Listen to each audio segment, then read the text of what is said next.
کہانی کا نام ہے ندامت۔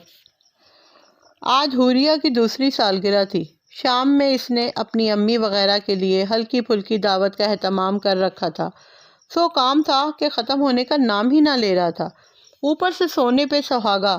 اس کی ساس اپنی بہن کی ناسازی طبیعت کا سن کے بھاگی بھاگی عیادت کو چلی گئی تھی۔ اوپر سے صبح سے ہی حوریہ نے اس کی ناک میں دم کر رکھا تھا۔ مجال تھا کہ یہ لڑکی 1 منٹ کو جو بیٹھ جائے۔ حوریہ میری جان یہاں سے ہٹو، چولہا جل رہا ہے بیٹا، ہاتھ جل جائے گا۔ دال میں بھگاڑ لگاتے ہوئے آئمہ نے حوریہ سے لائٹر چھین کے سلیب پہ رکھا۔ وہ ایسی ہی تھی، اماں کے پیچھے پیچھے گھومنے والی۔ چاول کو دم لگاتے ہوئے اس نے ایک نظر کچن سے ملک سین میں لگی وال کلاک پہ ڈالی جو 1 بجنے کا عندیہ دے رہی تھی۔ شکر ہے کھانا تیار ہو گیا امی، ابو آتے ہی ہوں گے، پھر آرام سے شام کا کام بھی نپٹا لوں گی۔ اس گھر کا شروع سے دستور تھا صبح 7 بجے ناشتہ، دوپہر 1 بجے دوپہر کا کھانا اور رات 9 بجے رات کا کھانا۔ اور اب شادی کے 3 سال بعد وہ اس روٹین کی عادی ہو چکی تھی۔ بس بیٹا بس 2 منٹ رک جاؤ، دودھ ابلنے والا ہے، پھر آپ کو ٹھنڈا کر کے دے دیتی ہوں۔ چولہا ہلکا کر کے اس کے ہاتھ پیاز کاٹنے میں مصروف تھے۔ بغیر سلاد کے یہاں کوئی کھانا نہیں کھاتا تھا، مگر یہ بات اس معصوم بچی کو کون سمجھاتا جو نہ اپنی رینی بند کر رہی تھی نہ کچن سے جانے کو تیار تھی۔ اسے تو بس ماں کی گود چاہیے تھی اور دودھ۔ بھوک سے بچی بلبلا رہی تھی، مما ہاتھ مما۔ حوریہ بڑی ہی زور سے چلائی۔ پیاز دھوتے اس کے ہاتھ وہیں ساکت ہو کے رہ گئے۔ اس نے پیچھے مڑ کے دیکھا اور اگلا منظر اس کا دل دہلا دینے کے لیے کافی تھا۔ آئمہ کے بار بار ڈانٹنے اور ہٹانے کے باوجود حوریہ نے چولہے میں ہاتھ دے دیا تھا اور اس وقت دودھ ابلا تھا۔ ابلتے ہوئے دودھ نے حوریہ کا ہاتھ جلا دیا تھا۔ لمحے کے سیکنڈویں حصے میں اس نے ٹھنڈے پانی میں حوریہ کا ہاتھ ڈالا۔ ٹھیک اسی لمحے اس کی ساس سسر گھر میں داخل ہوئے تھے۔ سامنے کا منظر ان کے لیے بھی صدمے سے کم نہ تھا۔ دونوں نے جلدی سے بچی کو گود میں لیا اور آئمہ کو حوصلہ دیتے ہوئے حوریہ کو ہسپتال لے گئے۔ وقت سب کا آتا ہے، بچے سب کے ہوتے ہیں، انسان کے اندر انسانیت ہونی چاہیے۔ اگر تم اندھی بہری گونگی بن گئی ہو تو آج میرے بھی دل سے تمہارے لیے بددعا ہی نکلتی ہے کہ اللہ وہ وقت تم پر ضرور لائے۔ کسی کی آہو پکار کی بازگشت تھی جو اس کے کانوں میں سائیں سائیں کر رہی تھی۔ نہیں نہیں، یہ وہ وقت نہیں۔ وہ کانوں کو ہاتھ لگاتی زور سے چیخی، مگر وہ بازگشت مزید تیز ہوتی چلی جا رہی تھی۔ میں جب شادی ہو کے اس گھر میں آئی تھی، سب کے لبوں پہ بس ایک ہی گردان رہتی تھی، سلمیٰ بھابی سلمیٰ بھابی۔ ساس کیا سسر کیا دیور بھی بس انہی کے گرویدہ رہتے تھے۔ بریانی پکے گی تو وہ پکائیں گی، دعوت ہوگی تو کھانا وہ پکائیں گی۔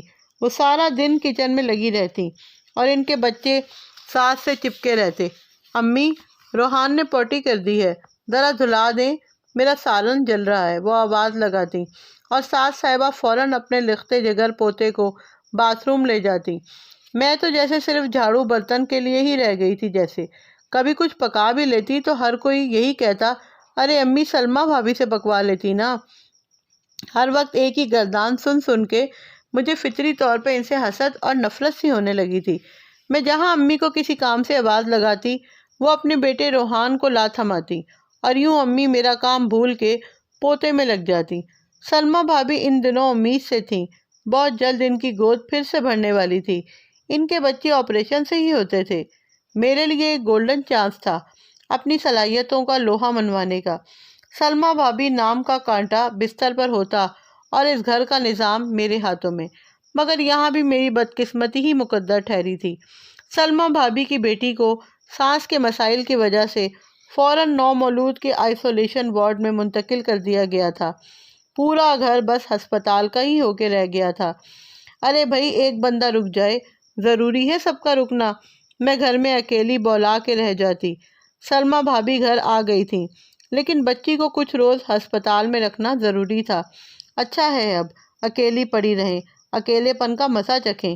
ان کو اکیلا پڑا دیکھ کر اندر میرا دل بڑی ہی کمینگی سے مسکراتا تھا۔ میں ان کے کمرے میں جھانکنے تک نہ جاتی تھی۔ نہ جانے مجھے کیوں ایسا لگتا تھا کہ انہیں جان بوجھ کے اچھا بننے کا شوق تھا اور اس چکر میں انہوں نے خود اچھا بن کے کبھی مجھے اچھا نہ بننے دیا۔ میرا دل کرتا تو روٹی پکا کے انہیں دے آتی، نہیں کرتا تو رات کی بچی کچی روٹی گرم کر کے دے دیتی۔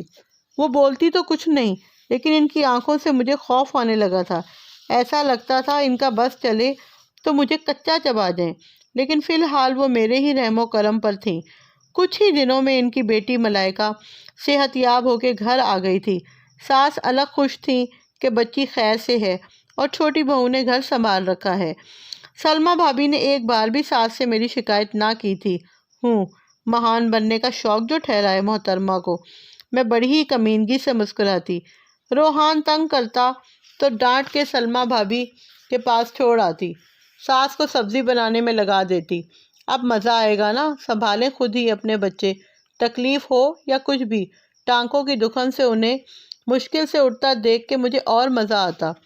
وقت رکتا نہیں ہے، وہ بھی جلدی اپنے پیروں پہ کھڑی اپنا کام سنبھال چکی تھیں، لیکن اب ساس نے دونوں کا ایک ایک دن کا کام باندھ دیا تھا۔ ایک دن وہ کام کرتی، ایک دن میں۔ لیکن میں نے نوٹ کیا تھا سلمیٰ بھابی میری باری میں کچھ بھی سمیٹتی نہیں تھیں، بلکہ اور میرا کام پھیلا کے چلی جاتی تھیں۔ یہاں سے ہم دونوں کی سرد جنگ کا آغاز ہو چلا تھا۔ اگر وہ پھیلاتی تو میں اگلے دن ان سے زیادہ پھیلاتی۔ خیر سے میں بھی امید سے تھی، مجھے بھوک بہت لگتی تھی۔ سارا دن میں بھی کچھ نہ کچھ کھا کے ان کی باری میں پھیلاتی رہتی تھی۔ نتیجتاً وہ مجھے روکنے ٹوکنے لگی تھیں اور یوں میں الٹا ان کے اوپر ہی چڑھ جاتی تھی۔ اپنے میاں کے دل میں بھی جیسے تیسے میں نے یہ بات گانٹھ باندھ دی تھی کہ بھابی مجھ سے جلتی ہیں، وہ نہیں چاہتی کہ ساس سسر ان کے بچوں سے زیادہ کسی کو اہمیت دیں یا کوئی ان کے علاوہ کسی اور کے نخرے اٹھائے۔ جب سے میری ماں بننے کی خبر انہوں نے سنی ہے، مجھ سے لڑنے جھگڑنے لگی ہیں۔ مجھے ذہنی ٹینشن دے کے انہیں سکون ملتا ہے، اور میرے میاں نے بھی میری باتوں پر آنکھیں بند کر کے اعتبار کر لیا تھا۔ اب تو اکثر ساس بھی یہی کہتی، بیچاری کے دونوں بچے بہت تنگ کرتے ہیں نا، اسی لیے چڑچڑی ہو گئی ہے۔ سلمیٰ بھابی کے شوہر عثمان بھائی نے برابر والی گلی میں ایک گھر خریدا تھا۔ مجھے لگا وہ دونوں یہاں سے چلے جائیں گے، میری جان چھوٹ جائے گی، لیکن یہ میری خام خیالی ہی تھی۔ وہ گھر لے کے انہوں نے بچوں کے مستقبل کے لیے کرائے پہ چڑھا دیا اور ماں باپ کے ساتھ رہ کے اور مہان بن گئے تھے۔ اس دن کام کی باری بھابی کی تھی۔ بھابی کی بیٹی ملائکہ کو رات سے ہلکا ہلکا بخار تھا، جس کی وجہ سے وہ کافی چڑچڑی ہو رہی تھی۔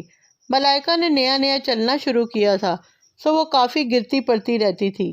بخار اور دانت نکلنے کی چڑچڑاہٹ میں وہ ہمہ وقت اماں کے پیچھے ہی لگی رہتی تھی۔ اس دن میرے سسر کے کسی عزیز کا انتقال ہو گیا تھا، سو ساس سسر کا وہاں جانا ضروری تھا۔ جاتے جاتے میری ساس مجھے تاکید کر گئی تھی کہ بھابی کا خیال رکھنا، بچی تنگ کر رہی ہے، ذرا دیکھ لینا۔ لیکن ان کے جاتے ہی ان کی باتوں کو ہوا میں اڑا کر میں اپنے روم میں ٹی وی آن کر کے بیٹھ گئی۔ بھابی اس وقت دوپہر کے کھانے کی تیاری کر رہی تھی۔ ملائکہ، روحان، یہاں سے ہٹ جاؤ، چولہا جل رہا ہے۔ روٹی پکاتے پکاتے وہ آواز لگا رہی تھی۔ مزہ آ رہا ہے نا امی کے بغیر کام کرنے میں، بچے بھی سنبھالو، کام بھی کرو۔ مجھ تک آواز بخوبی پہنچ رہی تھی۔ میں نخوت سے مسکراتی جا رہی تھی۔ روحان، بہن کو لے کر جاؤ، بیٹا میرا سالن جل جائے گا، روٹی بھی جل رہی ہے۔ اوپن ماڈرن کچن کا یہی ایک نقصان ہوتا ہے، بچے کچن میں گھسے رہتے ہیں، چولہے اور سلیب وغیرہ تک بھی ان کے ہاتھ بخوبی پہنچ جاتے ہیں۔ ملائکہ مسلسل رو رہی تھی۔ ایک دل کہہ رہا تھا کہ معصوم بچی ہے، جا کے چپ کرواؤں، دھیان رکھ لوں، لیکن پھر نہ جانے مجھ پر کہاں سے شیطانیت غالب آ گئی۔ میں وہیں بیٹھی رہی، دیکھنے سنتے بھی گونگی بہری بنی رہی۔ یا اللہ رحم، ہائے میری بچی! روٹی ہاٹ پاٹ کے اوپر رکھ کے بھابی زور سے چیخی تھی۔ ملائکہ نے جلتے چولہے پر رکھی سالن کی پتیلی پکڑ لی تھی۔ ہاتھ ایک دم سرخ ہو گیا تھا۔ بھابی کی چیخ سن کے روحان بھی ڈر کے رونے لگا تھا۔ تب میں باہر آ گئی۔ کیا ہوا بھابی؟ میرے پوچھنے پر بھابی نے جن نظروں سے مجھے دیکھا تھا، لمحہ بھر کو میرا دل کانپ اٹھا تھا۔ خدا کا خوف کرو آئمہ بی بی، اتنا بھی انسان بے حس نہیں ہوتا۔ تمہیں پتہ ہے نا بچی بیمار ہے، کب سے رو رہی ہے؟ امی بول کے بھی گئی تھیں تمہیں، تم سے اتنا نہ ہوا کہ کمرے سے باہر نکل کے یا تو کام کر لیتی یا بچی کو ہی دیکھ لیتی۔ آج مجھے اندازہ ہو گیا ہے کہ تمہارے اندر کی انسانیت میرے اور بچوں کے لیے مر چکی ہے۔ اگر آج میری بچی زیادہ جل جاتی یا کچھ ہو جاتا تو میں تمہیں کبھی معاف نہیں کرتی۔ یاد رکھنا، وقت سب کا آتا ہے۔ آج یہاں ہم کھڑے ہیں، کل یہاں تم کھڑی ہوگی۔ کرنے سے کروانا ہوتا ہے، اور میری بد دعا ہے کہ وہ وقت خدا تم پر جلد لائے، تمہارے گناہوں کا، تمہاری بے حسی کا کفارہ تمہاری اولاد بھگتے۔ اس دن بھابھی بہت چلائی تھی، ان کے اندر کا سارا غبار باہر نکل گیا تھا۔ ساس سے بھی انہوں نے میری خوب شکایت کی، میری خوب ڈانٹ پھٹکار بھی ہوئی، لیکن اس دن کے بعد سلمیٰ بھابھی مجھ سے بالکل لا تعلق ہو گئی تھی۔ نہ مجھ سے بات کرتی، نہ کسی کام کا کہتی۔ گھر کا ماحول دونوں کی وجہ سے عجیب سا ہو گیا تھا، اور کچھ ہی مہینے بعد میری ڈیلیوری سے 1 مہینہ پہلے سلمیٰ بھابھی اور عفنان بھائی اپنے گھر میں شفٹ ہو گئے تھے۔ کبھی آتے بھی تو مجھ سے بات نہ کرتے۔ ان کے جانے کے بعد ساس کافی بجھ سی گئی تھی، میرے ساتھ بھی ان کا رویہ پہلے جیسا نہ تھا۔ پھر حوریہ میری زندگی میں آئی اور میں سب بھول بھال گئی، لیکن آج میری بچی کے ساتھ جو ہوا، میرا دل دہل کے رہ گیا تھا۔ کیا واقعی میری بچی نے کفارہ ادا کیا ہے؟ کیا آگے بھی اسے میرے کیے کی سزا بھگتنی ہوگی؟ نہیں نہیں، میں چیخی۔ میں ہرگز ایسا نہیں چاہتی تھی۔ آج پہلی بار مجھے شدت سے اپنی غلطیوں کا احساس ہوا تھا۔ حوریہ کے ہاتھوں کی کھال تک جل گئی تھی۔ ملائکہ کو تو اللہ نے بچا لیا تھا، لیکن حوریہ میری بچی کی انگلیاں بری طرح جل گئی تھیں، اور جلی بھی کس دن تھی؟ اس کی سالگرہ پر۔ بھائی بھابھی کو پتہ چلا تو فوراً بھاگے بھاگے آئے تھے، اور میں کیسی خود غرض تھی کہ آج ان کی سالگرہ پر بھی ان کو وداع نہیں کیا تھا۔ سلمیٰ بھابھی میری بچی کو سینے سے لگائے بیٹھی تھیں، اور عفنان بھائی کے چہرے پر فکر تھی اپنی بھتیجی کے لیے۔ اور میں نے کیا کیا تھا؟ مجھے معاف کر دیں بھابھی، پلیز۔ یہ سب کچھ میری ہی وجہ سے ہوا ہے۔ اگر میں آپ کے ساتھ برا رویہ نہ رکھتی تو نہ آپ یہاں سے جاتی، نہ میری بچی کو میرے گناہ کا کفارہ ادا کرنا پڑتا۔ میں ہاتھ جوڑے رو پڑی تھی۔ ایک ایک کر کے میں نے اپنی ساری غلطیوں کا اعتراف کر ڈالا۔ آئمہ، میں اس وقت غصے میں تھی۔ میری بہن، مجھے معاف کر دو۔ اگر تم چھوٹی تھی، غلطی پہ تھی، تو کم از کم مجھے ہی بڑا پن دکھانا چاہیے تھا نا۔ کم از کم تمہیں یوں بد دعا نہیں دینی چاہیے تھی۔ یقین کرو، میں دل سے وہ سب نہیں بولنا چاہتی تھی۔ سلمیٰ بھابھی نے آئمہ کو گلے سے لگا لیا تھا۔ پلیز مجھے معاف۔ چپ، بس رو مت۔ اللہ ہم دونوں کو معاف کرے اور ہدایت دے۔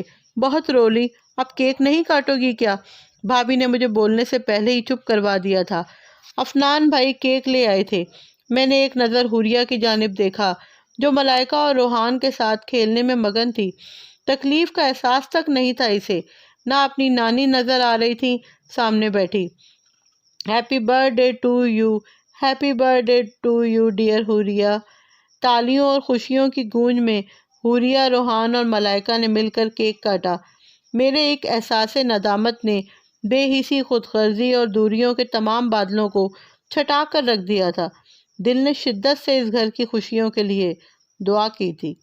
میری آج کی یہ ویڈیو اگر آپ کو پسند آئی ہے تو اسے لائک کریں اور میرے چینل کو سبسکرائب کریں۔